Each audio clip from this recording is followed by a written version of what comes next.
L'histoire de la princesse de l'aquarium. Il était une fois une belle princesse, fille de Thuit, roi de la rivière et de la mer, qui un jour se transforma en poisson et remonta la rivière à la nage pour voyager. Malheureusement, le poisson s'est pris dans les filets d'un bateau de pêche. Le poisson princesse a été capturé, mis sous le bateau et est resté affamé toute la journée sans rien manger.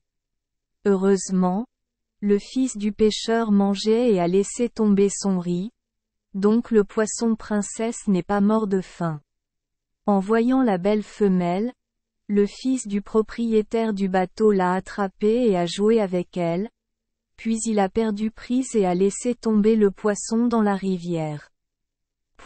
Grâce à cela, la princesse a pu retourner saine et sauve à l'aquarium, mais dès le jour de son retour au palais, la princesse a commencé à se souvenir du fils sur terre qu'il avait accidentellement sauvé.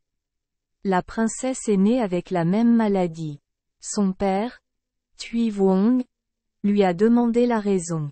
La princesse lui a honnêtement raconté l'histoire, puis a demandé à son père la permission de se déguiser en humain sur terre pour épouser le jeune homme. À ce moment-là, le jeune homme était en grotte de Nong Nuoc, actuelle province de Ninh Ben.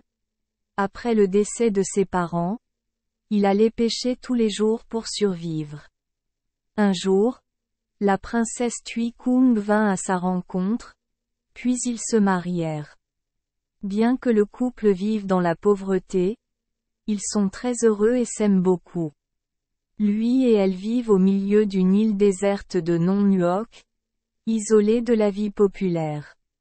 Le couple avait une relation amoureuse, jusqu'au jour où elle emmena son mari avec elle rendre visite à Thuy Kung. À partir de ce moment-là, personne ne les a revus tous les deux.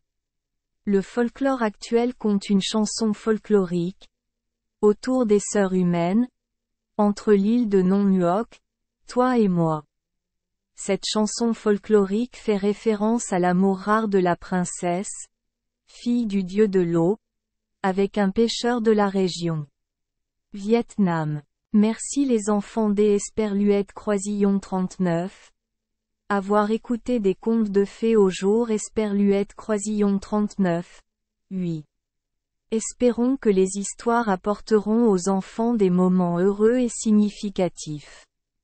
Si vous aimez notre chaîne, veuillez appuyer sur le bouton S Esperluette Croisillon 39. Abonner, pour ne manquer aucune histoire intéressante. Je vous souhaite une bonne nuit de sommeil et de beaux rêves. Rendez-vous dans la prochaine histoire.